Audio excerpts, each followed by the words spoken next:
మాటలు ఈరోజు మన యొక్క వాక్యాంశము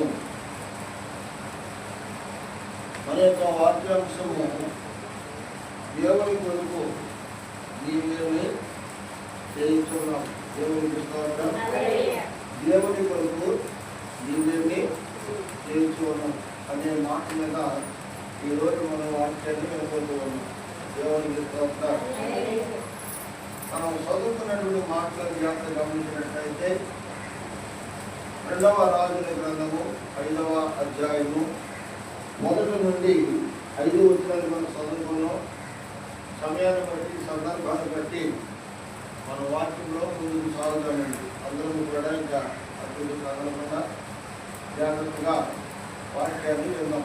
దేవునికి స్తోత్రం. హల్లెలూయా. ఈ యొక్క చదవబడినటువంటి మాటల్లో మనకు ఒక మాట కనిపిస్తూ ఉంది. జాగ్రత్త గమనించినట్లయితే సిరియా రాజు సైన్యాధిపతి అయిన నయామాను ఒకడుండెను. అతని చేత యెహోవాయే సిరియా దేశమునకు జయము కలుగజేసి ఉండెను కనుక అతడు తన యజమానుని దృష్టికి వరుడై దయ పొందినవాడాయను. అతడు మహాపరాక్రమశాలి అయిన ఉండెను కానీ అతడు కుష్టి రోగి. దేవుడు పరిశుద్ధ వాక్యాన్ని దీవించుగాక. ఆమేన్. పరిశుద్ధమైన తండ్రి, కృప కలిగిన దేవా, నీకు స్తోత్రాలు నాయన. ఈ యొక్క తండ్రి 2వ రాజుల గ్రంథం 5వ అధ్యాయం 1 వచనంలో ఆయన నయామాను గురించి కొన్ని విషయాలు ఈరోజు నేర్చుకోవడానికి ఈ పరిశుద్ధాత్మ సన్నిధి తోడుగా ఉంచి ఈ దాసులను మీ శిరువులను బలపరిచి మూలంగా చేసుకుని ఈ నామానికి మహిమ తెచ్చుకోమని అసలైన దేశనామంలో ప్రాంతం చేసుకున్న పరలోకపు తండ్రి. ఆమేన్. ప్రియమైన వారులారా, మనం చదవబడినటువంటి మాటలను జాగ్రత్తగా గమనించినట్లయితే ఈ యొక్క దేశంలో సిరియా రాజు సైన్యాధిపతి అయినటువంటి నయామాన్ అనేటువంటి ఒక వ్యక్తి ఉండేవాడు. అతనికి సైన్యం మీద అధిపతిగా నియమించాడు ఆ రాజు. కారణం ఏంటంటే ఆ యొక్క సిరియాను దేశంలో లేక రాష్ట్రంలో ఆ యొక్క సిరియాను రాష్ట్రంలో వెళ్ళినప్పుడు నయామాన్ అనేటువంటి వ్యక్తిని బట్టి ఆ యొక్క రాజు కుటుంబాన్ని దేవుడు ఆశీర్వదించినట్లుగా మనం చూస్తూ ఉన్నాం. ఆ యొక్క దేవుడు ఆ యొక్క ఒక వ్యక్తిని బట్టి ఆ వ్యక్తి ఆ ఇందులో ఉండదాన్ని బట్టి ఆ యొక్క రాజుని లేక ఆ సిరియా అనేటువంటి దేశంలో నయామాన్ అనేటువంటి వ్యక్తిని దేవుడు ఆ కుటుంబాన్ని ఆశీర్వదించాడు. అతను ఆశీర్వదించడమే కాదు, అతను ఎక్కడ అడుగు పడుతున్నాడో, ఏ ఇంట్లో ఉంటున్నాడో ఆ ఇల్లుని ఆశీర్వదిస్తూ ఉన్నాడు, ఆ స్థలాన్ని ఆశీర్వదిస్తూ ఉన్నాడు. అతను ఏ పనికైనా దేవుడు దాన్ని జరిగిస్తూ ఉన్నాడు. దేవునికి స్తోత్రం. మహాబలాత్సూరుడు, బలవంతుడు అనేటువంటి మాట ఇక్కడ మనము చూస్తున్నాం. బైబిల్ గ్రహించాం. మహాబలవంతుడు అనేటువంటి ఇక్కడ మాట మనం చూస్తూ ఉన్నాం. జాగ్రత్తగా గమనించినట్లయితే సైన్యములకు అధిపతి యోగు సైన్యాధిపతి అయినటువంటి నయామాను అనేటువంటి ఒకడు ఉండెను. అతని చేత యెహోవాయే సిరియా దేశమునకు జయము కలుగజేసి ఉండెను కనుక అతడు తన యజమానుడి దృష్టికి వరుడై దయ పొందినవాడాయను. అతను మహాపరాక్రమశాలి అయి ఉండెను.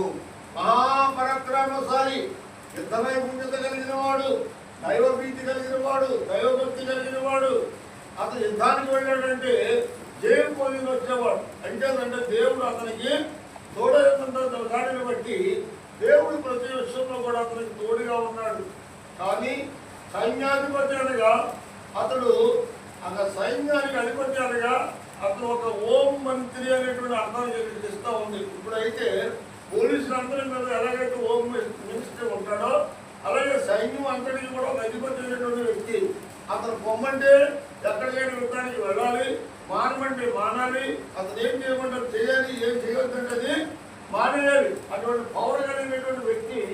అతను మహాధనుడిగా ఉన్నాడు, మహాపరాక్రమశాలి, యుద్ధ నైపుణ్యత కలిగిన వాడు. అయినా దేవుని దృష్టి అతను యథార్థత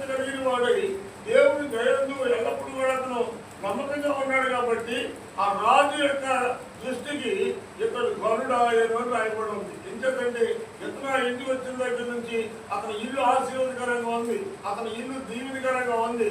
అంటే ఈ నయోమని నా ఇంటికి వచ్చిన తర్వాతే నేను బాగున్నాను అనేటువంటి ఒక ఇది ఆ యజమానికి కలిగింది. అంటే అతని యజమానుడి దృష్టికి ఇతను దయ పొందిన వాడిగా ఉన్నాడండి.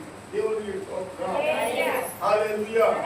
అయితే ఇతడు ఇశ్రాయేలు యొక్క ప్రజల మీదకి వారి యొక్క రాష్ట్రములకి దేశ ప్రజల దేశాన్ని కొలగొట్టుకుని ఆ దేశంలో సంపదంతా తీసుకుని ఆ ఇశ్రాయేలు యొక్క దేశంలో ఒక చిన్నదాన్ని ఎక్కబెట్టుకుని తీసుకొచ్చాడండి. అతను యుద్ధానికి వెళ్ళి ఆ రాజ్యాన్ని జయించి ఆ దేశాన్ని జయించి వెండి బంగారాన్ని కొలగొట్టుకుని ఆ ఇశ్రాయేల్ చిన్నదాన్ని మొత్తం కూడబెట్టి తీసుకెళ్తున్నాడు. ఎవరు? నయోము అనేటువంటి రాజు. దేవునికి స్తోత్రం. హల్లెలూయా. ఏముంటాడు చూడండమ్మా చూడసారి. కనుక అతడు తన యజమాను దృష్టికి గరుడై దయ పొందిన వాడయ్యాడు. అతడు మహాపరాక్రమశాలి ఉండని కానీ అతడు కుష్ఠరోగి. దేవునికి స్తోత్రం. హల్లెలూయా. ఏమైనటువంటి అతడు కుష్ఠరోగం ఉంది. అతనికి బలము ఉంది, నైపుణ్యత ఉంది, గొప్ప పదం ఉన్నది. అన్నిటికీ లోటు లేదు. కానీ తెలుగుదేవుడికి లోటు లేవు, వెండి బంగారానికి లోటు లేదు, ఆస్తిపాస్తులకు లోటు లేదు, సమాజంలో గౌరవానికి లోటు లేదు. అన్నీ ఉన్నాయి. కానీ అతనికి ఏమున్నట్టండి? అతనికి ఒక కుష్ఠరోగం అనేటువంటిది ఉంది. దేవునికి స్తోత్రం. హల్లెలూయా. చక్కగా పొడుగు వస్త్రాలు వేసుకుంటున్నాడు, చేతుల దాకా వస్త్రాలు కప్పుకుంటున్నాడు, పాదాల దాకా వస్త్రాలు కప్పుకుంటాడు. తన కుష్టి ఎవరికి కనపడకుండా ఆ లోపల కుష్టిని దాచుకొని పైకి మంచి వ్యక్తిగా అందరికీ కనపడతా ఉన్నాడు. కానీ అతను ఒక కుష్టి రోగి అని రాయకూడదు. చూడండి, రాయకూడదు చూడండి. కానీ దేవునికి స్తోత్రం. అతను బలవంతుడే కానీ, ఇతరైపుణ్యత కలిగిన వాడే కానీ, మంచి పరాక్రమశాలే కానీ, ఉన్నతమైన పదవిలో ఉన్నవాడే కానీ అతడు కుష్ఠరోగి. అన్ని బాగానే ఉన్నాయి. కానీ లోపలే ఉందంటే అతనికి ఒక కుష్ఠరోగం ఉంది. అతనికి ఆ కుష్ఠున్న సంగతి ఎవరికి తెలియదు, సమాజంలో ఎవరికి కూడా తెలియదు. కానీ అతనికి కుష్ఠరోగం అయితే ఉంది. అతనికి కుష్ఠరోగం ఉన్నదన్న సంగతి దేవుడికి తెలుసు, తన ఇంటిలో ఉన్న తన భార్యకి తెలుసు, తన ఇంటి వారికి తెలుసు. కానీ సమాజంలో ఎవరికి తెలియకుండా కుష్టి బయటపడకుండా శరీరం అంతా కూడా వస్త్రాలతో కప్పుకొని దాసుకుంటూ ఉన్నాడు. భయంకరమైన వ్యాధి. దేవునికి స్తోత్రం. హల్లెలూయా. నా ప్రియమైనటువంటి వారులారా, ఎంతో మంది ఎవరికి కనపడకుండా దాచుకున్నాడండి. కుష్ఠరోగి నలుగురు జీవించడానికి వీలు లేదు కనుక కుష్ఠరోగి నలుగురిలో ఉండడానికి వీలు లేదు. ఎవరు కొండా వస్తుంది కూడా కుష్ఠరోగి ఎవరికైనా వస్తే అది తీసుకెళ్లి ఊరి వెనపల ఒక చిన్న గుడి చేసి ఆ గుడిలో వచ్చేవాడు, కుష్ఠరోగం వచ్చేవాడు. అలాంటి రోగం కలిగిన వ్యక్తి ఒకవేళ నన్ను కూడా ఒక ఊరి వెనపల పెడతారేమో అని అతను ఎవరికి కనపడకుండా, రోగం ఎవరికి కనపడకుండా రహస్యంగా దాచుకుంటామన్నాడు. అన్నీ ఉన్నాయి. బలం ఉంది, శక్తి ఉంది, జ్ఞానం ఉంది. కానీ రోగం మాత్రం ఎవరికి కనపడకుండా దాచుకున్నాడండి. చూడండి, స్పష్టంగా రాయబడింది. అతను అన్నీ ఉన్నాయి. కానీ అతడు ఏమయ్యాడంటే కానీ అతడు కుష్ఠరోగి అని రాయబడింది. అవునా కాదంటారా? కానీ అతడు కుష్ఠరోగి. కానీ అతడు కుష్ఠరోగి. అన్నీ ఉన్నాయి. కానీ మనసులో ఏముందని శరీరం లోపల కుష్ఠు ఒకటి ఉందంటే. అలాగే ప్రియమైనటువంటి వాళ్ళగా అతనికి అన్ని ఉన్నప్పటికీ కూడా ఈ కుష్ఠు అనేటువంటి ఒక రోగము అతని జీవితానికి ఒక ఎలుగు చూపిస్తూ ఉంది. ఈ రోజుల్లో అనేక మంది జీవితాల్లో అన్ని ఉన్నాయి. కానీ ఏదో ఒక లోపము లోపల మనలో బట్టి పీడిస్తూ ఉంటుందండి. ఏదో ఒక లోపము. ఆ లోపం ఏం చేస్తుందంటే దేవునికి మనకు ముఖాముఖిగా చూడకుండా ఏం చేస్తుందంట, ఆ యొక్క అడ్డుబండిగా నిలబడతా ఉంటుందండి. అది కుష్టి అనేటువంటి దాన్ని మనం జాగ్రత్తగా చూస్తే అది శరీర సంబంధమైన కుస్తీ కావచ్చు, ఆత్మ సంబంధమైన కుస్తీ కావచ్చు. శరీర సంబంధమైన కుస్తీ అయితే బయటికి కనపడుతుంది. ఆత్మ సంబంధమైన కుస్తీ రోగం చూసారండి, అది బయటికి కాపాడదండి. లోపల ఎముకలు తినేస్తూ ఉంటారు, శరీరం తినేస్తూ ఉంటారు. ప్రియమైన వారు, కొంతమంది చూడండి, ఎన్ని రకాల తిండి తిన్నా, ఎన్ని రకాలైనటువంటి మందులు వాడినా, ఎన్ని రకాలైనటువంటి బలమైనటువంటి ఆహారం తిన్నా అది నాదారుగా ఉంటారు. వాళ్ళు చేసి తనపడిపోయి వేడపట్టు పడిపోయి ఎప్పుడు ఏదో ఒక రోగంతో ఉంటారు. రోగం ఏంటంటే రోగం పైకి ఏమి కనపడదండి. దేవునికి స్తోత్రం. అలాంటి ఒక రోగంతో ఈ నయోగముడు లోపల రోగంతో ఉన్నాడండి. ఇశ్రాయేలు చిన్నదింట్లో ఏం చేస్తుంది? చదువు వచ్చిన రెండో వచ్చిన చదువు, ఆ చిన్నది తీసుకుని వచ్చాను.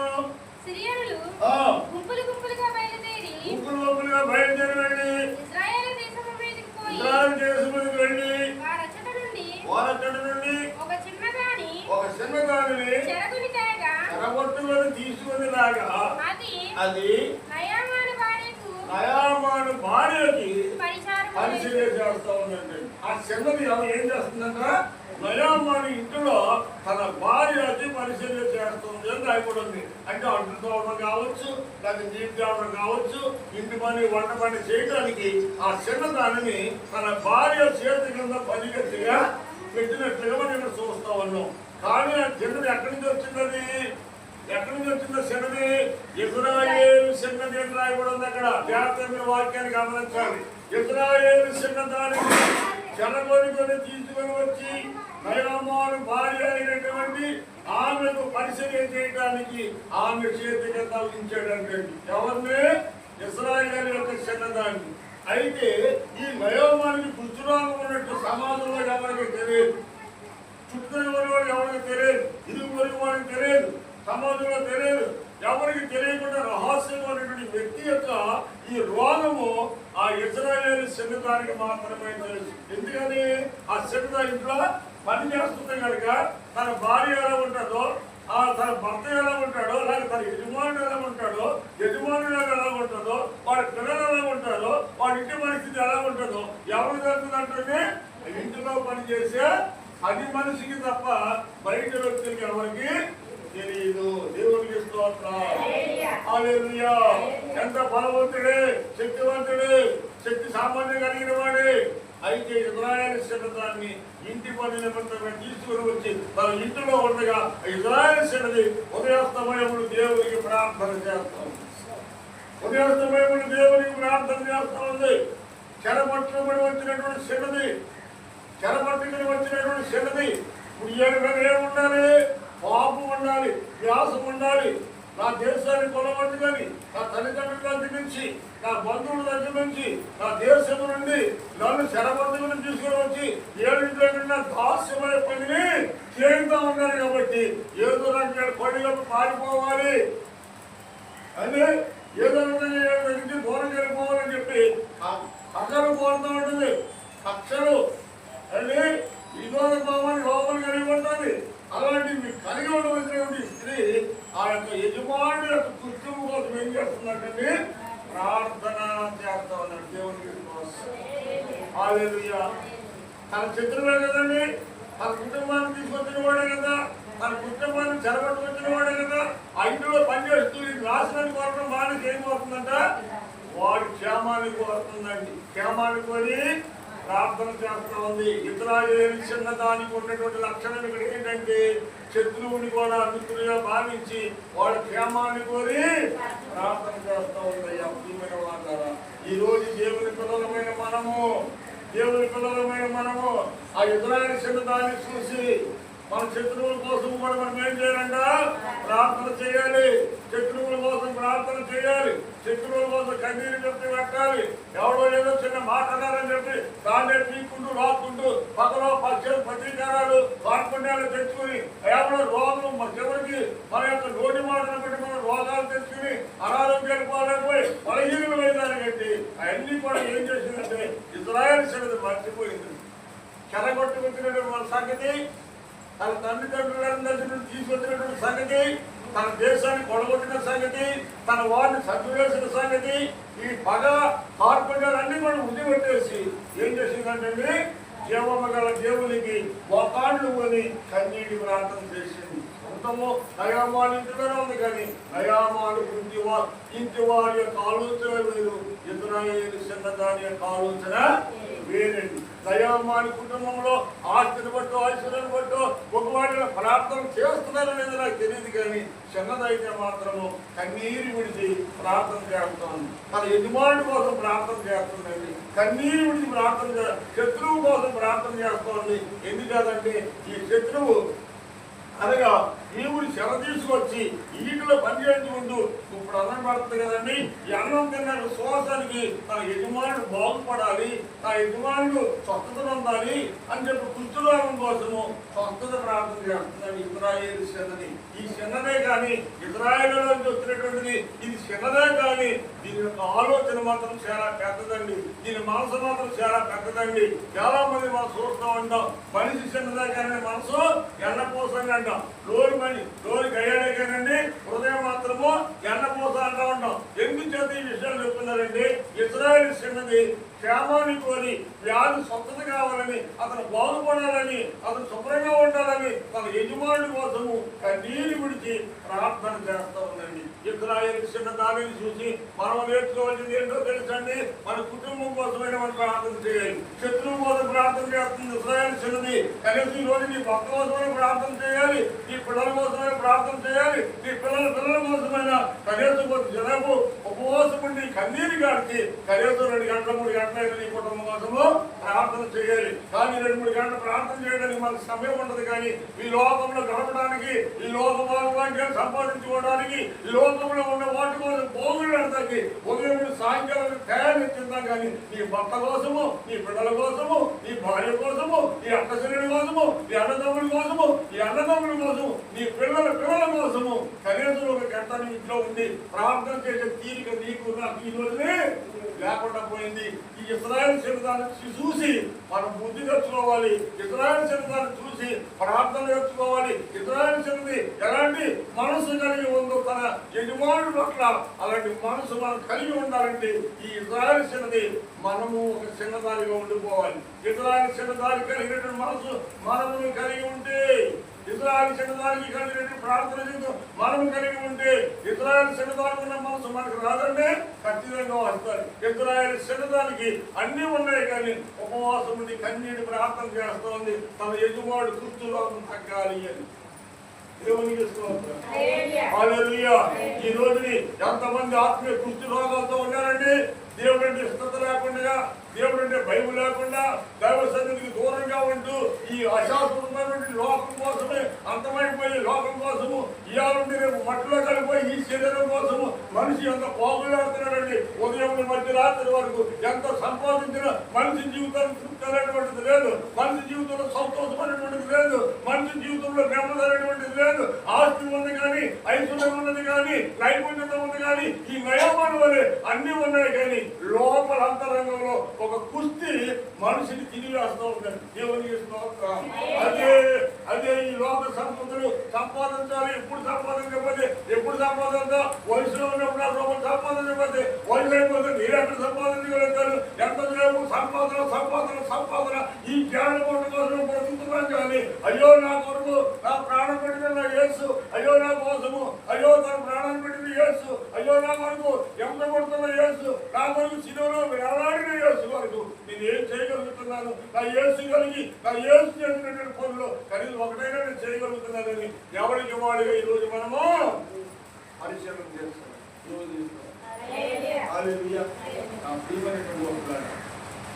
ఇశ్రాయేలు చిన్నది మన యజమానుడి పట్ల బాధ్యత కలిగి ఉంది.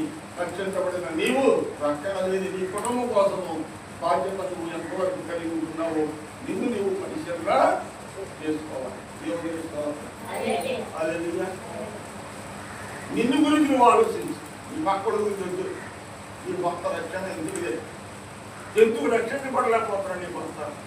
ఎందుకు నీ భర్త మార్పు చెందలేకపోతున్నాడు? కనీసం నీ భర్తనైనా నువ్వు మార్పులేకపోతున్నాడు.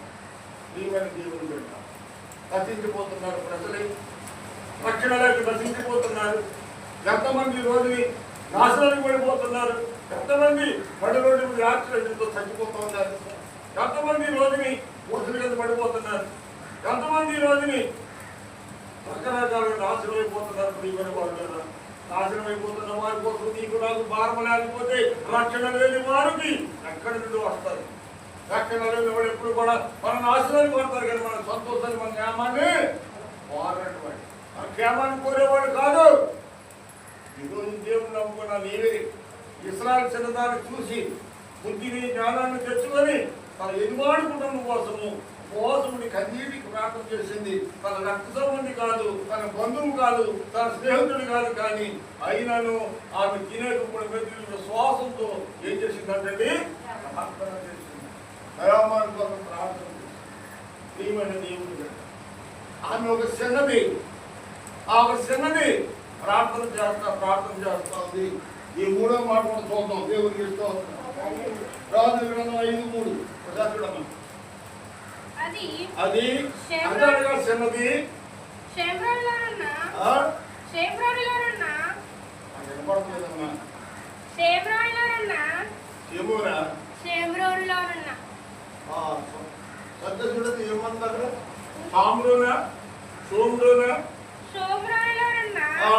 సోమ్రోలో ఉన్న ప్రవక్త దగ్గర నా ఏలినవాడు ఉండవలేనని నేను ఎంతో కోరుచున్నాను.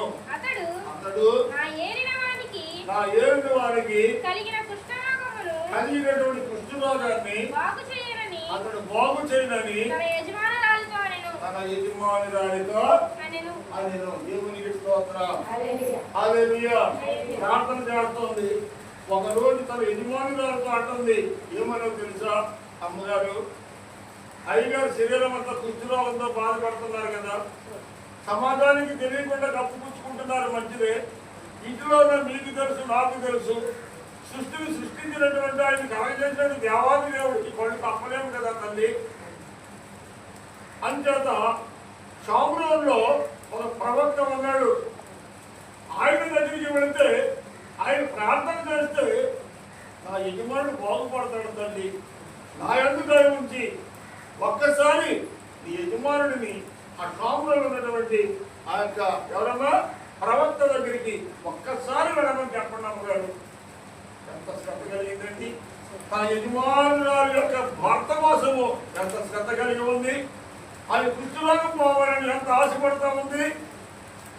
ఆమె ఏమైపోతే నాకెందుకులే, ఆమె ఏమైపోతే నాకెందుకులే, కాబట్టి నాకు ఇక్కడ ఏమి లోటుపాట్లు లేవు, ఇంట్లో వంట మనిషిగా ఉన్నాను, పని మనిషిగా ఉన్నాను, కావాలని వండుకు తింటా ఉన్నాను, ఇంట్లో నాకేం లోటు లేదు అని తన స్వలోపం గురించి ఆలోచించకుండా తన యజమానుడి యొక్క కుష్టు బాగు కోసము ఆ శగది ఒక ఆలోచన కలిగి ఉంది. ప్రియమైన వాళ్ళ ఒక ఆలోచన కలిగి తన యజమాని గారి దగ్గరికి వచ్చి చెబుతా ఉంది, అయ్యా అమ్మ షోమ్రోన్లో ఒక ప్రవక్త ఉన్నాడమ్మా, ఆయన ప్రార్థన చేస్తే చాలు, ఆయన నోటితో మాట పలికితే చాలు తల్లి, నీ భర్తకి కుష్ఠరోగ క్షణాలప్ప అంది. ఒక్కసారి అక్కడికి పంపించమ్మా, ఒక్కసారి అక్కడ తీసుకెళ్ళి ఏర్పాటు చేయమ్మా, నేను కూడా రమ్మంటే వస్తాను. ప్రయాసపడి బ్రతుకులాడి కన్నీరు కాలుస్తూ తన యజమానుడి కోసము యజమానురాలికి చెప్తాము. ఎవరు ఇశ్రాయేలు యొక్క చిన్నది. ఇశ్రాయేలు యొక్క చిన్నదాన్ని మర్చిపోకూడదండి. ఆ ఇశ్రాయేలు చిన్నది కైవపాడి పట్ల భారం కలిగి ఉంది. ఆ యొక్క యజమానుడు స్వస్థతను పొందాలని, ఆ యజమానుడు బాగుపడాలని, ఆ యజమానుడు కుటుంబం అంతా బాగోవాలని ఆ చిన్నది కోరుకుంటా ఉంది. ఇశ్రాయేలు అనగా దేవుని యొక్క జనాంగము, దేవుని యొక్క ప్రజ, దేవుని కలిగినటువంటి బిడ్డలు. ఈ రోజుని ఆ యొక్క ఇజ్రాయేల్ చిన్నది కలిగి ఉన్నటువంటి మనసు, మనము ఇజ్రాయేల్ అని చెప్పుకుంటూ, ఇజ్రాయేల్ చిన్నదాన్ని చెప్పుకుంటూ, ఇజ్రాయేల్ యొక్క చిన్నవాడని చెప్పుకుంటూ, ఆ చిన్నదానిలో ఉన్నటువంటి గుణ లక్షణాలు మనం కలిగి ఉంటున్నామా లేదో ఒక్కసారి మనము పరిశీలన చేసుకోవాలి ప్రియమైన వారు కదా. ఇప్పుడు ఆమె ఏదో విధంగా ప్రవక్త దగ్గరికి తీసుకుని వెళ్ళాలని ఆశ కలిగి ఉంది. ఈ రోజు నువ్వు దేవుణ్ణి నమ్ముకున్నా నువ్వు ఎంతవరకు నువ్వు ఒక వ్యక్తిని ప్రభు దగ్గరికి తీసుకురావాలని ఆశ కలిగి ఉన్న ఒక్కసారి ఆలోచించు. ఎన్ని సంవత్సరాల క్రితం నువ్వు బాప్తిసం తీసుకున్నావు, ఎన్ని సంవత్సరాల బట్టి నువ్వు ఒంటరిగానే మందిరానికి వచ్చి వెళ్తా ఉన్నావు. ఏనాడైనా నీ ఇంటి బట్టి అక్కడికి సువార్త ప్రకటించి ఒక్క వ్యక్తిని నువ్వు దేవుని మందిరానికి తీసుకురాగలిగావా? అయ్యో ఒక్క వ్యక్తికి నువ్వు ఒక సాక్ష్యము చెప్పి నీ యొక్క సాక్ష్యాన్ని చెప్పి నీ యొక్క సాక్ష్యం ద్వారా ఒక వ్యక్తిని ప్రభు దగ్గర నువ్వు తీసుకురాగలిగావా అంటే ఏనాడు నువ్వు తీసుకొచ్చావు ఒకసారి ఆలోచించి. ఇతరాలు చిన్నదాడుకున్న లక్షణాల్లో కనీసం ఒక్క లక్షణమైన నీలో ఉందా? లేకపోతే ఇప్పుడైనా నీ హృదయం తెరువు. ప్రభు నా కోసం ప్రాణం పెట్టాడే, ప్రభు నా కోసం రక్తం పొందాయిపోడే. ఆ ఇజ్రాయేలు చిన్నది దానికి ఏ పని చెప్పి తన యజమాని కోసం అంత చెత్త తీసుకుంది, అంత భారంతో ప్రార్థన చేస్తుంది, ఎందుకోసం ఉపవాసం చేస్తుంది. అయ్యో కనీసం ఇంటి పక్కడికి యేసు గురించి చెప్పలేకపోయింది. ఇజ్రాయేలు ప్రజల దేవుడు అంటున్నాడు, నీవు నమ్ముకున్నందుకు నీవు పొందిన మేలుని నా ఎందుకు అనేక సాక్షిగా ఉంటూ యోగిగా సమయ పూర్తిగాంతముల వరకు రక్షణ పొందిన నీవు రక్షణ లేని వారికి ఎలా ఉండాలంటే సాక్షిగా ఉండాలి. దేవునికి స్తోత్రం. ఈ రోజు నువ్వు ఎవరికి సాక్షిగా ఉంటున్నావు? దేవునికి సాక్షిగా ఉంటున్నావా లేక సాతానికి సాక్షిగా ఉంటున్నావా? ఒక్కసారి మనం పరిశీలన చేసుకున్నాం. ఏనాడైనా అమ్మా ప్రభు నమ్ముకమ్మా, ఒక్కసారి మందిరానికి రామ్మా, దేవుని కార్యాలు చూస్తే కానీ నేరాడన్నా ఎవరికైనా చెప్పావాలి, చెప్పుకొని ఎవరైనా తీసుకొచ్చావా? నీవు ఈనాడు ఎవరు చెప్పవు. అది పాస్టర్ గారి పని అనుకుంటాను, అది పాస్టర్ పని అనుకుంటాం, అది నా పని కాదనుకుంటాను. ఇతరుల గురించి బాధ ఉండదు, ప్రియమైన దేవుని పెట్టారా? సేవకుడు అక్కడి నుంచి మీలాంటి సేవకుడు కదా, సేవకుడు నీ వంటి మనుషుడు కదా. సమస్తాన్ని ఉండిబట్టి, సేవ నిమిత్తము దేశాన్ని ఉండిబట్టి, గ్రామాలను ఉండిబట్టి, బంధువులు ఉండిబట్టి, స్నేహితులు ఉండిబట్టి, ఊరి గారు ఊరొచ్చి ఉండకూడని ప్రదేశంలో ఉంటూ అంధకారంలో మగ్గిపోతూ శ్రమలు కష్టాలు ఎన్నో అనుభవిస్తూ ఈనాడు సేవ చేస్తున్నారండి. ఏదో కొత్త కూటుకోకుండా మాత్రం తాగుతుంది. అదే ఇప్పుడు రక్షించిపోతున్నారు. రక్షించబడిన నేను రక్షణ లేని వారి కోసం ఎంతోనంటే శ్రద్ధగా పని చేయాలి.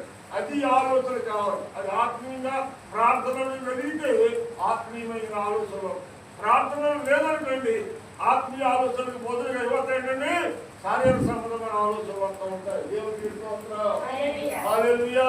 ఈ రోజు శరీర సంబంధమైన ఆలోచనలో మనం నిమగ్నమై ఉన్నామంటే, శరీర సంబంధమైన ఆలోచనతో మనం కలిగి ఉంటున్నామంటే అది సత్తులకు శాతాన్ని సంబంధించిందే కానీ దేవునికి సంబంధించింది కాదు. దేవుడు ఎప్పుడు పైన వాటి కోసమే మాట్లాడతాడు, శాతాన్ని ఎప్పుడు కూడా భూ సంబంధమైన వాటి కోసమే మాట్లాడతాడు. మనం మాట్లాడితే దేని కోసం మాట్లాడుతున్నాం? పర సంబంధమైన మాటలు మాట్లాడుతున్నామా లేక భూ సంబంధమైన మాటలు మాట్లాడుతున్నామా? మనకు సన్మను, మనకు విశ్వాసము ఎంతవరకు మన ప్రభు కొరకు కాపాడుకోగలుగుతున్నాం? మన విశ్వాసాన్ని బట్టి ఎంతమంది వరకు మనము ప్రభు దగ్గరికి తీసుకురాగలుగుతున్నాం? మన విశ్వాసం బట్టి ఎంతమంది మన ప్రభుకి సాక్షులుగా ఉంటాం? ప్రియమైన వారులారా, ఈ రోజు సంఘం అభివృద్ధి చెందాలండి. ఒక విశ్వాసం మీద ఆధారపడదు, పాస్టర్ గారి మీద ఆధారపడదు, పాస్టర్ మీద ఆధారపడదు. ఒక విశ్వాసి మరో విశ్వాసిని తీసుకురావాల్సిన బాధ్యత రక్షించబడిన వ్యక్తి మీద ఉంటుందండి. దేవుడికి స్తోత్రం. హల్లెలూయా. రక్షణ పొందిన నీవే ఈరోజు మంద అభివృద్ధి చెందాలండి. గొర్రె ఏడాలి, పిల్లలు పెట్టాలి, మంద పెరగాలి, గొర్రె సమృద్ధిగా పాలవ్వాలి. ఏ గొర్రెకి పాలిస్తుందో, ఏ గొర్రెకి పిల్లలు పెడుతుందో, ఒక గొర్రె 2-3 పిల్లలు పెట్టేది కూడా ఉందండి. ఒక మేక 5-6 పిల్లలు పెట్టేది కూడా ఉందండి. అలాంటి దాన్ని బట్టి యజమానికి సంతోషం వస్తుందండి. సంవత్సరాల తరబడి వేసినా అది పాల గొడవకపోగా, పిల్లల్ని కట్టకపోగా, శివుడిని కాకపోగా కాపాడిని కొడుతా ఉందనుకున్న గొర్రె దానివల్ల కాపాడి సంతోషమా ఆ దుఃఖమండి? ఆలోచించండి. మనం దేవుని ప్రకారం మనం అనుకుంటాం ఈ పాలు దేవుడు నీకు ఇచ్చినటువంటి దాన్ని, దేవుడు నీకు ఇచ్చిన ఆశని, ఆరోగ్యాన్ని బట్టి నీవు పాలు సమృద్ధిగా ఇస్తే కాపరి పాలు తాగి మందని మేపుతాడు. ఎప్పుడు అవలే కాదంటారా? మంద మేపేవాడు దేనిపాలు తాగాలి? మంద పాలు తాగి మందన వేపాలి. అవునే కాదంటారా? గుర్తు కాక అనుభవంలో చెప్పండి. అవునే కదా? కాబట్టి చెప్పారు చెప్పొచ్చా చెప్పొచ్చు. మీకు కొంచెం అనుమానం అనుకున్నాం కదా, మందని కాసేవాడు ఎక్కడ పోవాలనుకుంటాడు? ఇప్పుడు మందంతో వెళ్తున్నారు ఇక్కడ నుంచి మధ్యపట్నం వెళ్తున్నారు మనలో చాలా మంది. కానీ ఇక్కడ నిజాలు తాగలుగుతున్నారు అనుకోండి, ఆడ పొద్దున్న టీ తాగాలి, పాలు ఎక్కడ కొనుక్కొచ్చుకుంటారండి అమ్మా? తీసుకుంటారు కదా, మందులో పాలు తీసుకుని టీ పెట్టుకుంటారు ఆ తాగడం కోసం. ఆ మందులో గొర్రెలన్నీ గొడ్డి అయిపోతే ఆ పాలు ఉండవు కదండి, పాలు లేకపోతే ఎక్కడికి వెళ్ళవుతుంది? వేరే చోటుకి వెళ్ళి కొనుక్కి తెచ్చుకొని పాలు తీసుకొని టీ పెట్టుకుని తాగి మందరాన్ని ఏర్పాటు వస్తారు. అవునా కాదంటారు? గొర్రెలు గొడ్డి అయినందువల్ల మంద పెరగకపోగా కాపరికి ఏమడదండి? కాపరికి ఏమడదంట? అడుపు నిండదు. దేవునికి స్తోత్రం, హల్లెలూయా. ఆ కాపరి ఏడుస్తూ గొర్రెలు చెప్తే ఆ గొర్రెలు చేయమంటారా అమ్మా? చేయమా? కాదు. కాపరి సంతోషంగా ఉండాలండి. గొర్రెలు వినాలి, పిల్లలు పెట్టాలి, మంద పెరగాలి, వాళ్ళు సమృద్ధిగా ఇవ్వాలండి. ఇది ఆత్మ సంబంధమైనటువంటి వాక్యము. నేను గొర్రెలకు మంచి కాపరిని అంటున్నాడు దేవుడు. గొర్రెల కోసం తీసుకుంటే ఆత్మీయ సంగతులు అర్థమవుతాయి. లోకాన్ని తీసుకుంటే లోక సంబంధమైన అంతే కానీ లోక సంబంధమని దేవుని సంఘానికి పనికి రావండి. దేవునికి స్తోత్రం, హల్లెలూయా. ఈ గొర్రెలు అనేటువంటి ముగ్గురు కదా, ముగ్గురు పాడేస్తారు ఎవరా? ఒకటి కాకపోతే ఒకటే పాడుతూ ఉంటారు. అలాగే ఒక్కరిని కొద్ది అయిపోతుంది. కాపురం ఏం చేస్తాడు? అదనమాట కొడుకులు కూడా ఏం చేస్తాడా? తీసుకెళ్ళి గోల్కా గురించి బయలుదేరి కడతా ఉంటాడు. అర్థమైందా? అంటే దీని యొక్క అర్థం ఏంటంటే గొర్రెలు గొడ్డలు అయిపోతే దేవుడు ఉపయోగపడకుండా ఉంటే ఆ గొర్రెలు కూడా అర్థమైపోతాయంటే నరకడం పోతాయి. దేవుడికి స్తోత్రం, హల్లెలూయా. అందుకని ప్రియమైన మాట్లాడా, ఈరోజు దేవుని సంఘము విస్తరించబడాలంటే అది సేవకుడి మీద కాదు, సేవకురాలి మీద కాదు, ఒక విశ్వాసం మీదనే ఆధారపడి ఉంటుంది. సంఘం ఎండిపోయినా విశ్వాసమే బాధ్యత. సంఘం అభివృద్ధి చెందాలన్నా విశ్వాసం మీద ఆధారపడి ఉంటుంది. మీరు మాత్రం మర్చిపోకూడదు. దేవునికి స్తోత్రం, హల్లెలూయా. ప్రియమైనటువంటి వాళ్ళు ఈ చిన్నది ఏది పెట్టు గడపలు చేస్తారు. దేవుని స్తోత్రం, హల్లెలూయా. ఈ చిన్నది మన యజమానుడి కుర్చీలో బాక్స్ చేయించాలని శ్రద్ధ కలిగి ఎంతో బాధ్యత కలిగి యజమానుడు పెట్టి యజమానుడు ఉంటాడు. 4 వచ్చిన చూద్దాం. చూడమ్మా, చిన్నదాన్ని సాక్షి విన్న తర్వాత, చిన్న చెప్పిన మాట విన్న తర్వాత చిన్నది ఏం చెప్తుందా? సాక్షి చెప్పింది. ఏం చెప్తుంది? సోములో ప్రవక్త ఉన్నాడు, అతను తీసుకుని వస్తే లేదా అతను దగ్గర తీసుకుని వెళ్తే అతను ప్రార్థన చేస్తే అతను ఇరువాడు బాగుపడతాడు. అవునా? తీసుకొస్తే ఏమవుతాడు? బాగుపడతాడు. కనీసం ఒకసారి రాబోయే శక్తి ఇక్కడికి ఇప్పుడు క్రిస్మస్ పండుగ జరుగుతుంది కదా, ఇప్పుడు రాబోయే సరదాగానే అది భర్తను జాగ్రత్తరావా, కొన్ని ఏడుస్తున్న పండుగ వస్తుంది, కొన్ని ఒకసారి శక్తికి రావయ్యా అని భార్యకి జాగ్రత్తరావా? అయ్యో కొన్ని అయ్యో ఇదిగో పండుగ వస్తుంది, సంక్రాంతి పండుగ ఇంటంటే అందరూ చేసుకునే అప్పుడు ఇప్పుడు క్రిస్మస్ పండుగ మన అందరిదే కదా, పిల్లలందరినీ చూసి మేరడానికి శక్తి ఒకేసారి వచ్చావా? కుటుంబ వారికి వచ్చావా? ఒక్కసారి ఆలోచించి మన గురించి దేవుడు చెప్తున్న వాక్యాలు ఈ బిడ్డలను తీసుకుని భర్తను తీసుకుని ఏనాడైనా కుటుంబ వారిగా నువ్వు మందిరానికి వచ్చావా? కనీసం పండగ పూట కూడా తీసుకురాలేనటువంటి బలహీనురాలుగా ఉండిపోతున్నావు. అందుకే దేవుడు అంటూ ఉన్నాడు, నీవు బలవంతురాలుగా ఉండగలిగిన నీ కుటుంబం బాగుంటుంది అంటున్నాడు. ఈ బలహీనం అంతా ఎక్కడికి వస్తుందండి? నీవు చేయవలసినటువంటి ప్రార్థన చేయవలసిన సమయాన్ని నువ్వు కేటాయించకపోవడం అయింది అందరికి ప్రధాన కారణం. ఒక్కటి ప్రార్థనలు ఉంటాయండి. మీరు చెప్పేది కంపల్సరీ ఎక్కడికి వెళ్ళడానికి ఎంత వస్తుంది? ఎక్కడికి వెళ్ళంట ఎక్కడికి వెళ్ళంట అడ్రస్ నాడు ఎక్కడికి వెళ్ళి చెప్పారు కదండి. అడ్రస్ నాడు మద్రాసు వెళ్ళాడు, అడ్రస్ కాకుండా మద్రాసు వెళ్ళాడు. ఇద్దరు ఎక్కడో అంత్యాలు తీవ్రవాదాలు ఇలాంటివన్నీ కూడా ఒక మాటలో జ్ఞాపకం ఇవ్వడాలి. సంవత్సరం లేనుడికి నమస్కారం పెట్టకూడదు. దేవుడికి సంవత్సరం లేనుడికి నమస్కారం పెట్టకూడదు. నమస్కారం పెట్టేప్పుడు సంవత్సరంలోకి పెట్టాలి. నమస్కారం పెట్టేప్పుడు ఏం చేస్తాడు? నమస్కారం అంటాడు. అవునా కదంటారా? ఒకడు నమస్కారం పెట్టేవాడు అంటాడు. ఒకడు నమస్కారం వదనం వేయగలడు. వదనం వేయగలరా? వదనాలమ్మా ఇలా ఉంటుంది. చూసారండి, ఎందుకంటే సంస్కారము అనేటువంటి చాలా ప్రాముఖ్యం. ప్రార్థన కాదు, దేవుడి కనపడండి అంటే వందనాలు చెప్పాలి, దేవుడి కనపడండి వందనాలు చెప్పాలి.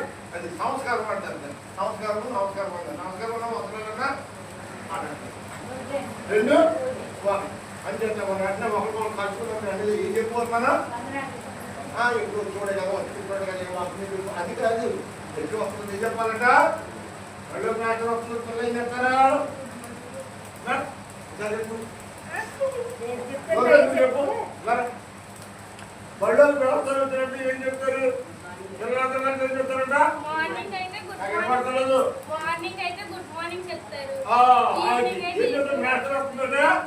Good morning master, good morning teacher అంటారా? అంటారు. మేడం ఆస్కర్ గారు మాత్రమే కదా అనో ఆడవాడిరా అక్కడ వచ్చినవాడే కదా కదా. అక్కడ వచ్చినవాడు ఏం చేస్తాం మనం? అక్బర్ చూడండి నమస్కారం చెప్పినట్టు చెప్పకపోయినా అంటే అది అనమాట. సంవత్సరమైన నమస్కారం పెట్టకూడదు. సంవత్సరమైన నమస్కారం పెట్టకూడదు. దేవునికి స్తోత్రం. హల్లెలూయా. నీవరి వాడక మధ్యాహ్నకాల సమయంలో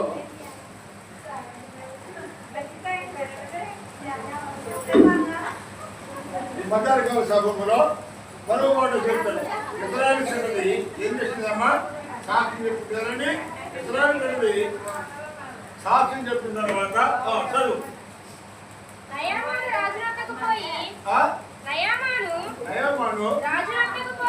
అమ్మ మాట్లాడకండి, ఇక్కడ మాట వాక్యం పట్టలేదు. నయామాను రాజు నొద్దకు వెళ్ళి ఇజ్రాయేలు చిన్నది చెప్పిన మాటలను అతనికి తెలియజేయగా సిరియా రాజు నేను ఇజ్రాయేలు రాజునకు దూత చేత పత్రిక పంపించేదని దేవునికి స్తోత్రం. హల్లెలూయా. ఇశ్రాయేలు చిన్నది చెప్పిన మాటను విన్నటువంటి నయోమాను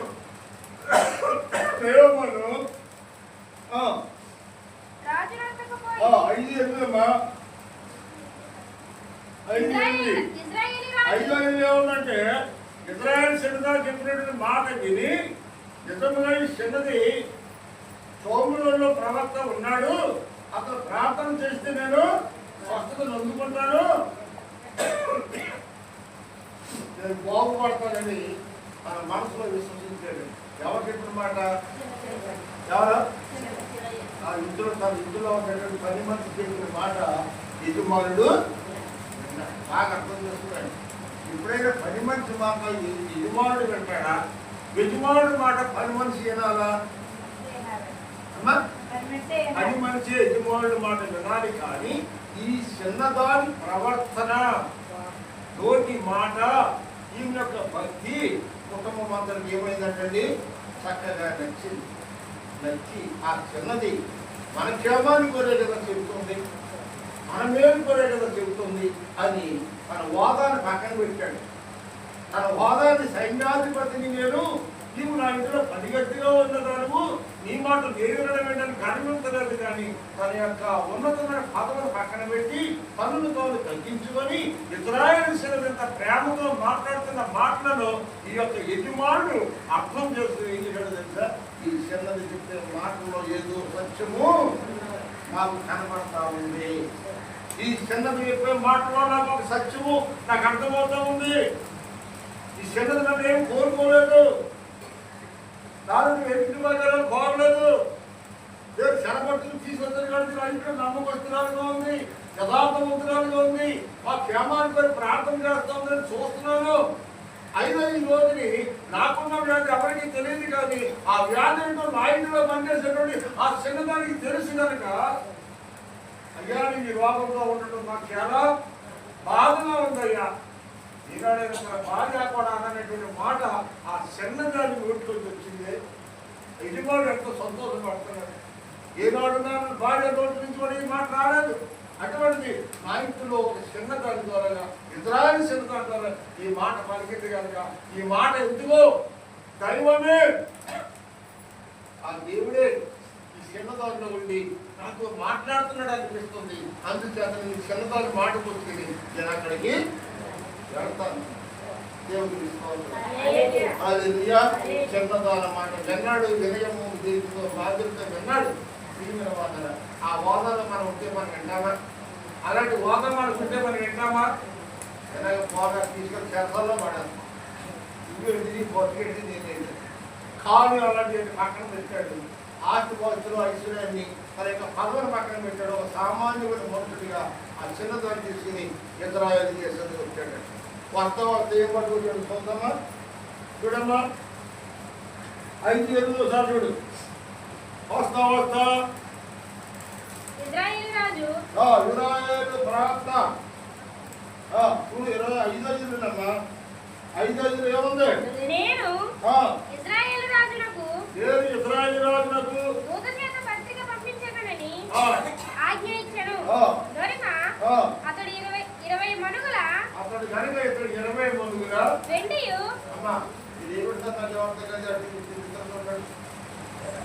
ఏం మాట్లాడుకుంటారు మీరు? మీరు ఏమన్నా ఇంకేం అర్థమైందా? ఇప్పుడు చెప్పమ్మా. 20 మణుగుల వెండియు 20 మణుగుల వెండియు 1,20,000 రూపాయల 1,20,000 రూపాయల బంగారును బంగారమును 10 దుస్తుల బట్టలను 10 జతల బట్టలను తీసుకొని పోయి ఇశ్రాయేలు యొక్క రాజునకు పత్రిక అప్పగించారు. దేవునికి స్తోత్రం. అంటే ఇతనికి వ్యాధి తగ్గిపోయిన తర్వాత ఆ యొక్క ప్రవక్తకి ఇవ్వడానికి ఏం పట్టుకెళ్ళాడండి?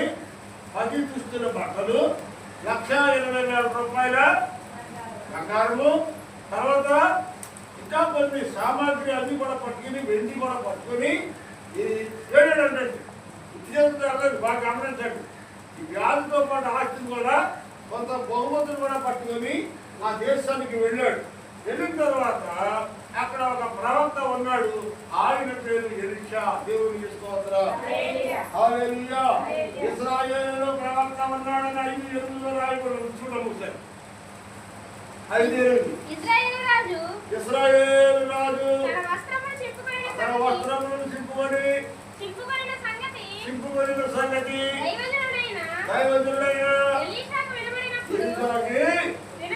ఇశ్రాయేలు రాజు ఏం చేశాడంటే వస్త్రాలు చింపుకున్నాడు అని రాయబడి ఉంది. అవునా? వస్త్రాలు చింపుకున్నాడు అని రాయబడి ఉంది. ఎందుకంటే మీకు జాగ్రత్తగా ఆత్మీయ అర్థాన్ని మనకు చూపిస్తా ఉన్నది ఏంటంటే మనము మన హృదయం వస్త్రాలు చెప్పడం కాదు, కానీ మన హృదయాన్ని మనము చీల్చుకొని కన్నీటితో దేవునికి ప్రార్థన చేయాలి. వస్త్రాలు చింపుట అనగా మనము పుట్టుకొని మన బజార్లోకి వెళ్తామండి, చక్కని వస్త్రాలు కొనుక్కుంటాం. మనకి నచ్చిన వస్త్రాలు ఎంతైనా పెట్టి కొనుక్కుంటాం. నచ్చినటువంటి డబ్బులు కూడా ఎవరు చూసుకో. అలాగే కొన్నటువంటి వస్త్రాలు ఎక్కడికి పట్టుకెళ్ళాలి చెప్పండి? కొన్న ఎక్కడికి పట్టుకెళ్ళాలి? విసరాన్ని పట్టుకొని దాన్ని ఏం చేస్తాడంటే చీర అనుకోండి ఇలా క్రాస్గా ఉంటే క్రాస్ అంతా కట్ చేసి ఆ క్రాస్ అంతా తీసి చక్కగా ఉక్కిస్తాడు. అవునా? ఆ క్రాస్ తీసేసి కుడితేనే దొరుకుతున్నాయి. అది కొత్తది క్రాస్ ఉందా తీపోకయ్యా అలాగే కుట్టయ్యా అన్నావు అనుకో, మరి బయట సేపు కుర్చీలు గంటలు వస్తాయా? రావు కదండి. వాడు పొడుగులు ఒకటా వరుసగా వస్తుంది. దేవునికి స్తోత్రం. అలాగే విసర్జనని పట్టుకెళ్ళినప్పుడు ఎగురు దేవుళ్ళని కూడా అలా కత్తిరించి ఆ వస్త్రాన్ని కుడితేనే తప్ప అది తొడుక్కోవడానికి మాత్రము వానికి రాదు. అదే మగవాళ్ళు మేము కూడా పక్కన కొనుక్కుంటాం, నిక్కలు కూడా కొనుక్కుంటాం, బ్యాడ్ కూడా కొనుక్కుంటాం. దీన్ని విసరైనట్టుగా దాన్ని ఎలా కట్ చేయాలో జాగ్రత్తగా కట్ చేసి కట్ చేయడం వల్ల చెప్పడం అనమాట. కట్ చేసి దాన్ని కుట్టిన తర్వాతే అది వేసుకోవడానికి పనిచేస్తుంది. అప్పుడు అలాగే ఇశ్రాయేలు రాజు ఏం చేసేస్తే ఏం చేశాడంటే చింపుకున్నాడు అని రాయబడి ఉంది. వస్త్రాన్ని చింపుకున్నాడు అని రాయబడి ఉంది. అలాగే కొత్త వస్త్రం కూడా చింపుతేనే తప్ప ఒక్కడానికి పనికిరాడు. దేవునికి స్తోత్రం. అంచేత ఇప్పుడు తన హృదయాన్ని చింపుకుంటేనే తప్ప అతని యొక్క వ్యాధి స్వస్థపడతామనేటువంటి జరగదు. అంటే హృదయాన్ని చింపుకొని దేవుని సన్నిధిలో కన్నీరు విడిచి ప్రార్థన చేస్తూ అతను హృదయాన్ని చింపుకుంటూ ఉంటే అప్పుడు ప్రవక్త అంటాడు, ఎందుకయ్యా నువ్వు వస్త్రాన్ని చింపుకుంటావు? ఇజ్రాయేలులో ప్రవక్త ఉన్నాడని ఆ రాజుతో చెప్పండి, అవును పంపించు. ఇజ్రాయేలులో ఎవరున్నారంట? ప్రవక్త ఉన్నాడు. ఆ ప్రవక్త ఉన్నాడని చెప్పి అతను ఇక్కడ ప్రకటించండి. మనం అక్కడికి రావడం కాదు, అతను ఇక్కడికి రావాలి. దేవునికి స్తోత్రం. హల్లెలూయా. ప్రియమైనటువంటి వారులారా, దేవుని యొక్క సేవకుడి దగ్గరికి వెళ్ళాలి, దేవుని సేవకుడి దగ్గరికి వెళ్ళాలి, ఆ ప్రవక్త దగ్గరికి మనం వెళ్ళాలి అనగాని వెంటనే చూడమ్మ రాబడింది. చూడు కొత్తగా పెద్దలు రాజు 5వ అధ్యాయం 10వ వచనం. ఎలీషా దగ్గరికి వచ్చాడండి. వెంటనే వస్త్రాలు పట్టుకుని ఎలీషా దగ్గరికి వచ్చాడు. ఎలీషా వస్తే ఎలీషా దగ్గరికి వచ్చి ఇప్పుడే ఉంటాడంటే రాజు, ఆయన పాస్టర్ గారు కదా, సేవకుడు కదా, అతను ఇంకా చెప్పాలంటే అతను ప్రవక్త కదా, ప్రార్థన చేస్తాడేమో అనుకున్నాడు. ఆయన ఏం చెప్పాడంటే అక్కడ మీద ప్రార్థన చేయలేదు, తెచ్చినాడు పెట్టాడు. అప్పుడు రాజుతో అంటున్నాడు, ఈ ప్రవక్త నీవు యోర్దాను నదిలోకి వెళ్ళి 7 మార్లు స్నానము నీవు యోర్దాను నదికి పోయి 7 మార్లు స్నానము చేయము. నీ ఒళ్ళు మరలా బాగై నీవు శుద్ధుడు అవుతుందని అతనితో చెప్పుటకు ఒక దూతను పంపెను. మనం ఇంపాడండి. అంటే దూతలను పనివాడిని పంపించాడు. దేవునికి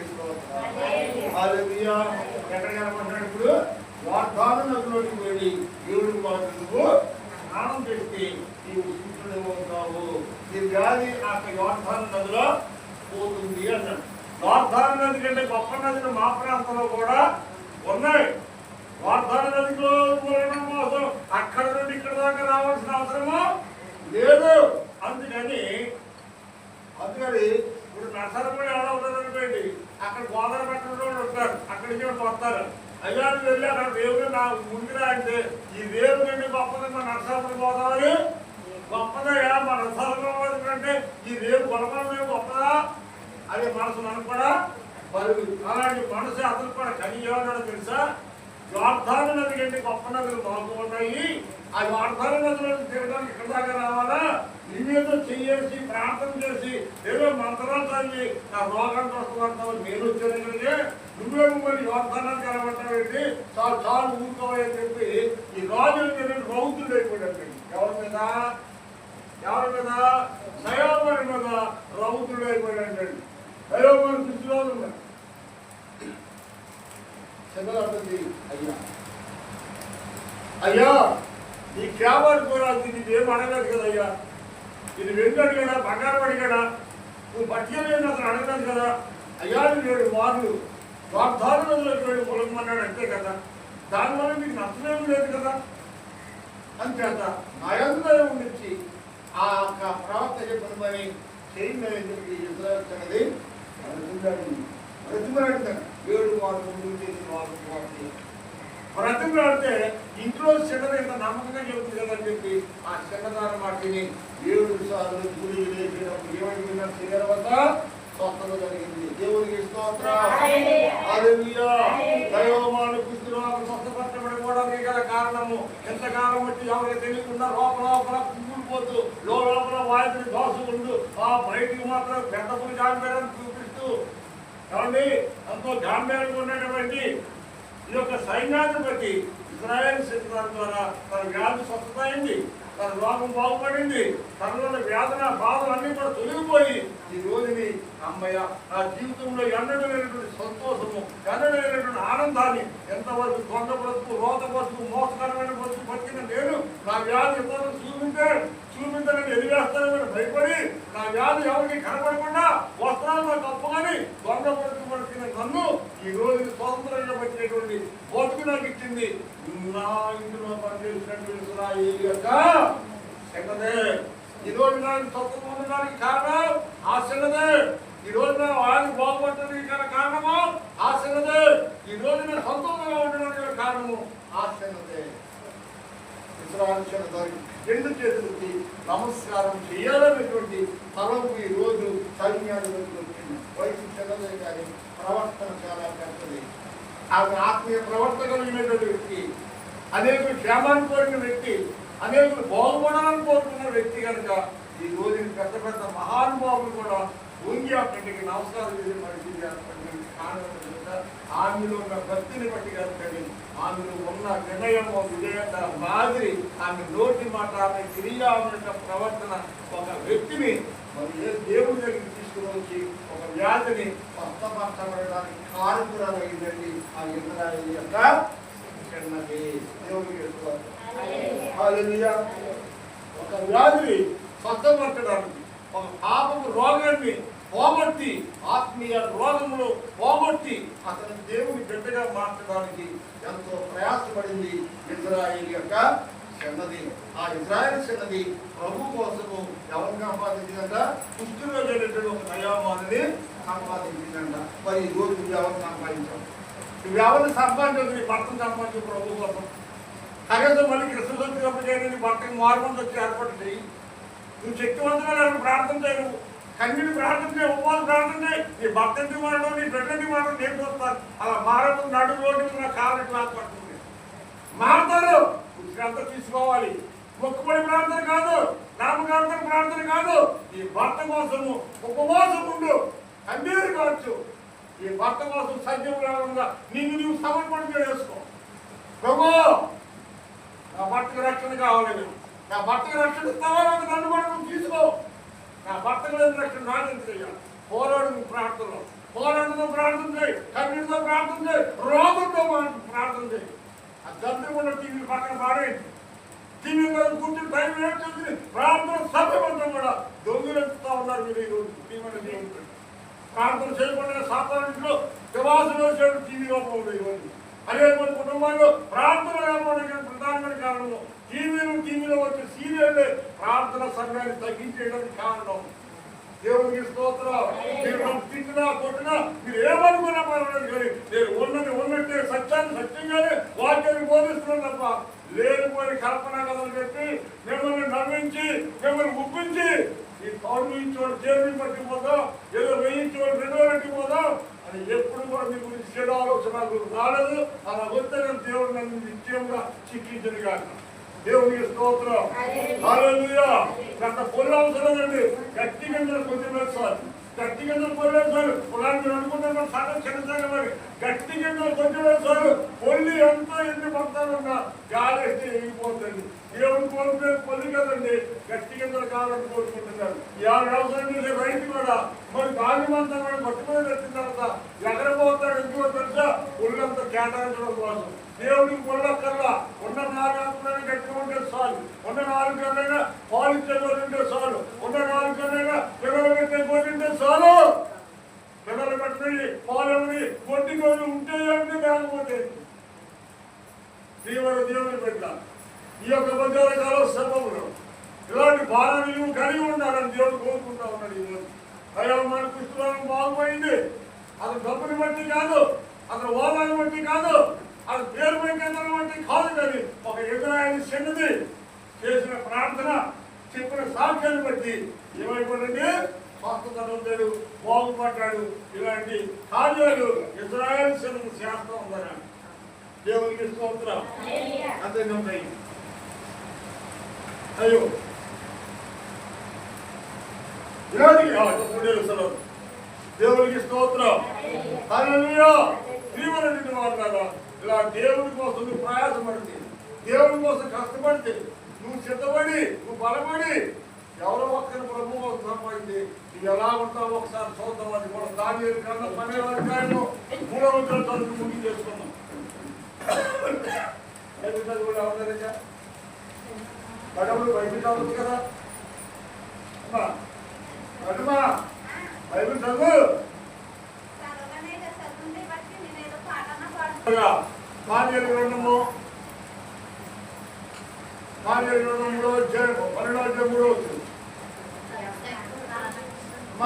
బుద్ధిమంతులైతే చూడండి వాక్యం ముందుకొస్తున్నాం. 3 నిమిషాలు ఉన్నాయి. ఎంతమంది బుద్ధిమంతులైతే ఎవరాడు? ఇజ్రాయేల్ సంగతి ఏమైందంట? ఇజ్రాయేల్ సంగతి ఏమైంది? బుద్ధిహీనురాలా బుద్ధిమంతురాలా? బుద్ధిమంతురాలు కాబట్టి ఒక వ్యాధితో ఉన్నటువంటి వ్యక్తిని, ఎంతో కాలంగా మానసికంగా శరీరంగా కుంగుపోతున్న వ్యక్తిని ప్రభు దగ్గరికి తీసుకొచ్చి వ్యాధిని స్వస్థపరిచి ప్రభు కోసం సాక్షిగా బ్రతికి ఒక వ్యక్తిని ప్రభు దగ్గరికి తీసుకుని వస్తే వ్యాధి పోగా అతను తెచ్చిన కాడుగులు పక్కన పెట్టండి. ఈ రోజుని ఆమె సాక్ష్యం ద్వారా మరొక సాక్ష్యాన్ని సంపాదించింది. అయ్యా ఈ రోజు కుర్చీలోకి పోయి ఉన్నాం, ఎలా బాగుపడ్డావు? ఏ విధంగా బాగుపడ్డావయ్యా? ఎక్కడ బాగైంది? ఏ ఆసుపత్రికి వెళ్ళావు? ఎంత తీసుకున్నారు ఈ జబ్బు తగ్గడానికి? అది ఎవరైనా అడిగితే అప్పుడు ఏం చెప్పాడంట ఈ మనిషి? ఏం చెప్పుకుంటాడంట? ఇతరులకు చిన్నది ఉంది, ఆ చిన్నదాన్ని మన ఇంట్లోనికి పని మంచిగా తీసుకుని వచ్చుకున్నాడు. ఆ మనిషి చెప్పగానే విని, ఆ మనిషి మాట విని ఆ చెప్పిన గాడికి విడితే అతను ₹1 తీసుకోకుండా ఆమె చెప్పిన మాటను బట్టి చేసినందువలన మీరు స్వస్థత పొందుకున్నారు. మీరు ఏ రోగంతో బాధపడితే ఆ చిన్నదాన్ని చెప్పిన మాటను బట్టి నేను స్వస్థత పొందుకున్నాను కదా, నీకు ఏ రోగమైనా సరే నా దగ్గరికి నేను ఆయన దగ్గరికి తీసుకెళ్తాను, నువ్వు కూడా బాగుపడతావు అంటున్నాడు. దేవునికి స్తోత్రం.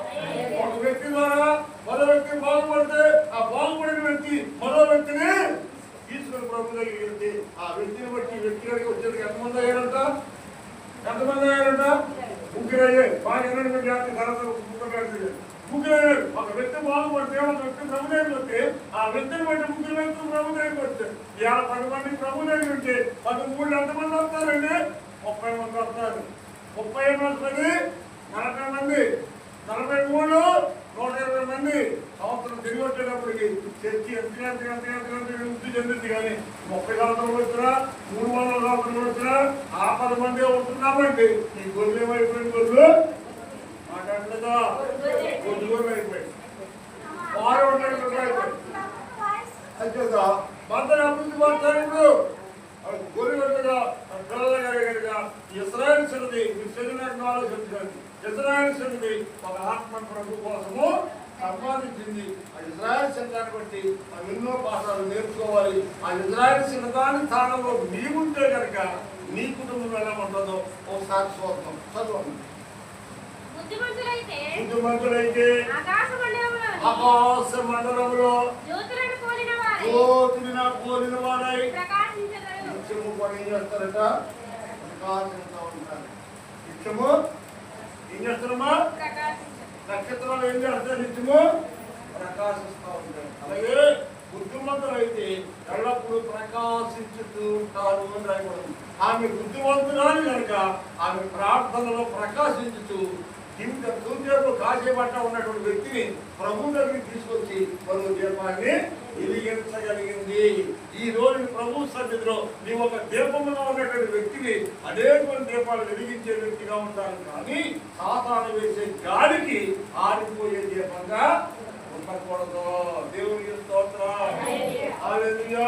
ప్రియమైన వారందరూ ఆత్మీయంగా ఆలోచించండి, పర సంబంధమైన జ్ఞానంతో ఆలోచించండి, పర సంబంధమైన బుద్ధి జ్ఞానంతో ఆలోచించండి. లోక సంబంధమైన దయ్యాల జ్ఞానం మనకు ఉందండి.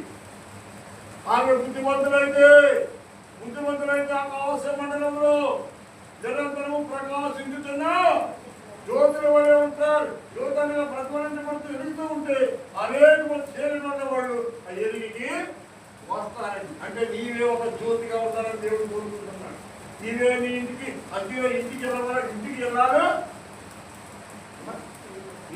ఏంటంట? ఇంటికి వెళ్ళాలేదమ్మా? ఇంటికి వెళ్ళాలి జన్మనా? మాట్లాడండి. ఇంటికి వెళ్ళాలి ఏమంటారు కదా, ఒక సంవత్సరం సాగుబడి ఉంది కదా, ఇంటికి వెళ్ళాలి ఏమంటండి. అంటే నువ్వు ఈ రోజు దేవుని బట్టి నువ్వేం చేయాలంటే దీపం వల్లే అందులో కూడా ఎదుగుతూ ఉండాలి, నక్షత్రముల వల్లే ప్రకాశించుతూ ఉండాలి. చదువు. నీతి మార్గమును అనుసరించి నడుచుకునేటట్లు నీతి మార్గమును అనుసరించి నడుచుకునేటట్లు ఎవరు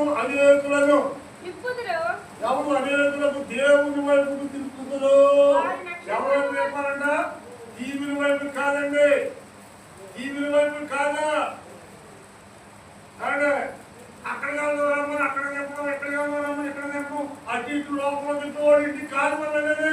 లోపల అటు ఇటు తినేవాడిగా కాదు. ఎవరు అనేతులు ఆయన వైపుకు తిప్పుతురు. ఎవరి వైపుకి? దేవుని వైపుకి. ఎవరైతే అనేతులు సాక్షి చెప్పి ప్రభు వైపుకి నడిపిస్తారు వాళ్ళు ఎలా ఉంటారంట? నక్షత్రాల వలె నక్షత్రముల వలె నిరంతరము ప్రకాశిస్తా ఉంటారంట. దేవునికి స్తోత్రం. హల్లెలూయా.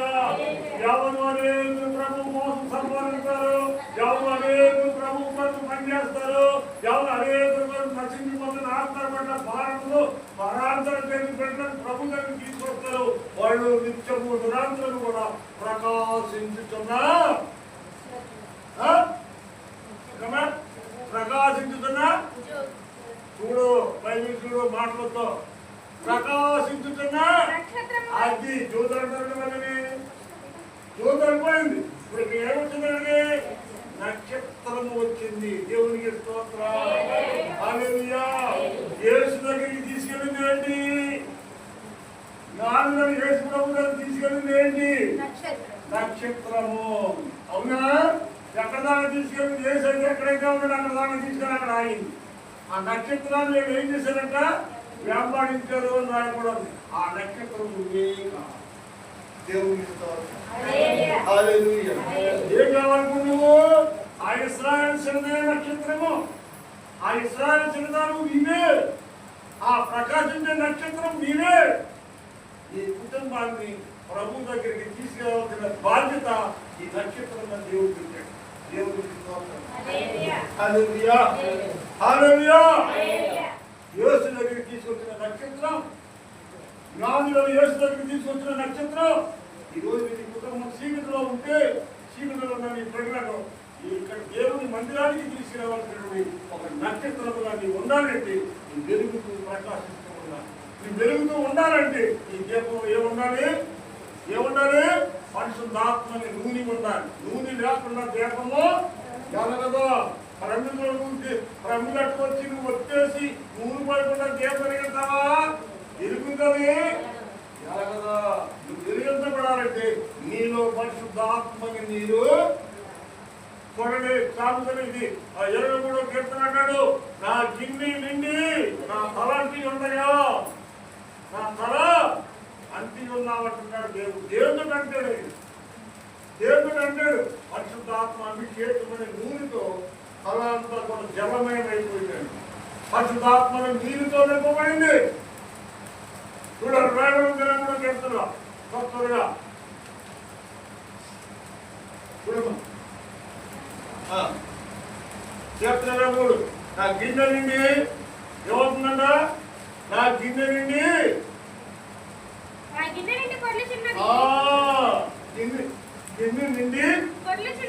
గిన్నె నిండి పొర్లుతూ ఉందన్నట్టు దావీదు మహారాజు. కానీ మన గిన్నెలు ఎలుతుగా ఉంటున్నాయి. పరిశుద్ధాత్మని నూనె లేక ఈ గిన్నెని ప్రముఖులు ఎలా ఉంటాయంటే ఎలుతుగా ఉంటున్నాయి. అంతేగా ఎలుగు లేకుండా పోయింది. దేవునికి స్తోత్రం. హల్లెలూయా. పరిశుద్ధాత్మని నూనె ఈ ప్రముఖులు నింపబడితే నా గిన్నె నిండి పొర్లి పారుతా ఉంది. నీవు సమృద్ధిగా విశ్వాసంలో ఎదిగితే, నువ్వు సమృద్ధిగా ప్రార్థన చేస్తే, నీ గిన్నె నిండి పొర్లి పారుతా ఉంటే, నీ హృదయం నిండి పొర్లి పారుతా ఉంటే, నీ హృదయంలో నుంచి వచ్చే జీవాలైన ధారాలైనటువంటి ఆయన వాక్యాలనే చోటకి పారుతూ ఉంటే, ఆ పారుతున్నటువంటి వాక్యము భూమికి తిరిగి మళ్ళీ యొక్క ప్రమిది దగ్గరికి వస్తారు, ఎరుగి దగ్గరికి వస్తారు. దేవునికి స్తోత్రం. హల్లెలూయా. వర్షకాలం చూడండి, ఊరంతా తూరేగలో వస్తుందా, వర్షం ఏదో వస్తాయి. ఇండకి వర్షం దొరుకుతుంది. ఎక్కడ జరుగుతుంది? అక్కడ ఎక్కడ తిరిగి వస్తాయి. చెవుల్లోకి, ముక్కుల్లోకి, కళ్ళులోకి. మనం ఏం చేస్తా? ఏం మారివేసి పరుగుయాడు ఇంటికి రాను. అది ఎక్కువ మంది కరెంట్ ఉన్నోళ్ళకి వస్తాయి. కరెంట్ ఉన్నోళ్ళు అందరికీ అనుకోవాలి కాబట్టి అది కరెంట్ దేవం మారిపోతే పురుగులు పోతాయి. అంటే దేవం పెరిగి ఎక్కడ ఉంటాం, పురుగులు అక్కడ ఉంటాయి. దేవం పెరిగి ఎవరు? మనము. పురుగులు ఎవరు? లోక సంబంధమైన వాళ్ళు రావాలంటే మనం వెలుగుతా ఉన్నాం. దేవుడికి స్తోత్రం. హల్లెలూయా. ప్రియుల వారి మధ్య వాక్యం చూపిస్తా ఉన్నాను. ఇశ్రాయేలు రాజుల్లో ఒక చిన్నది ఆ ప్రవక్త దగ్గరికి తీసుకుంటుండగా ప్రవక్త నోటి మాటలు బట్టి అతను స్వస్థం. ఈరోజు ప్రవక్త అయినటువంటి ఎలీషా నోటి మాట పనే కానీ ఈ 7 మార్లు మార్గాలు నదులో మురుగుము ఈ వ్యాధి ఏమవుతుందన్నాడు, స్వస్థత అవుతుందన్నాడు. ఈ యొక్క దైవజనుడైనటువంటి ఎలీషా నోటి మాటలో ఎంత ప్రౌఢంగా చాలా చెప్పండి. దైవజనుడు నోరు తెలిసి మాట్లాడంటే అవునంటే అవును, కాదంటే అబ్రహాం ఏమన్నాడు, అబ్రహాం దేవుడు అన్నాడు, ఇవున్న స్థలాన్ని విడిచిపెట్టి ఇవున్న వ్యాపారం విడిచిపెట్టి ఈ తల్లిదండ్రులు విడిచిపెట్టి ఈ బంధువులు విడిచిపెట్టి నేను పంపించేటువంటి నువ్వు వెళ్ళు, నీకు ఎక్కడ అడిగి పడతావు అక్కడ నేను ఆశీర్వదిస్తాను అంటాడు. అంటే దైవజనుడు ఎక్కడ అడిగి పడితే అక్కడ ఆశీర్వాదాలు ఉంటాయి. దైవజనుడు నోటంతా ఏది పలికినా అది అక్షరాలకు అనివ్యక్తపడుతుంది. అందులో ఏ మాత్రము సందేహం మాత్రము లేదు. దేవునికి హల్లెలూయా. ఈ రోజు ఇక్కడ కూర్చున్న ఒక్కొక్కడు కూడా ఒక్కొక్క ఇశ్రాయేలు చిన్నదానివలే ఉండాలి. ఒక్కొక్క నయోమని ప్రభు దగ్గరికి తీసుకురావాలి. అప్పుడు మనము మన యొక్క కుటుంబాలు ఆకాశ మండలంలో జ్యోతుల వలె నిత్యము మన నక్షత్రాల వలె ఎలా ఉంటామో మనం ప్రకాశిస్తూ ఉంటాం. దేవునికి హల్లెలూయా. నిత్యము కూడా ప్రకాశిస్తాం. ఎవరిని ఆకర్షణ నక్షత్రం చూపించింది. ఈరోజు ఆ నక్షత్రం ఉంటే ఇస్రాయేలు ఉంటే ఈ లోకంలో ఉన్నవాళ్ళు నయోమని ఎంతోమంది ఉన్నారు. వాళ్ళు నువ్వు తీసుకురావాలి. అలాంటి గొప్ప నీవు కూడా పొందుకోవాలంటే ఇజ్రాయేలు చిన్నది ఏమైతే తీసుకున్నావు ఆ యొక్క చిన్నదా చేసినటువంటి పని నువ్వు కూడా చేసినట్లయితే ప్రభు కోసం నువ్వు జీవిస్తే నీ జీవితంలో ఎదుగుతూ ఉంటాం కూడా ఆకాశ మండలంలో ఉండి జ్యోతులు నక్షత్రములు నిరంతరము ప్రకాశిస్తూ ఉంటాం. అలాంటి గొప్ప అలాంటి ప్రకాశమైనటువంటి కుటుంబంగా మీరు పిల్లలు మీ భర్త బిడ్డలు భార్య కుటుంబాల వారికి అందరూ కూడా అలా ప్రకాశించుతున్న నక్షత్రాల వల్ల వందనాలు. మీరు మనందరం జీవించిన కాక ప్రార్థన చేద్దాం. కథలో ఉంచాం. ఓకే.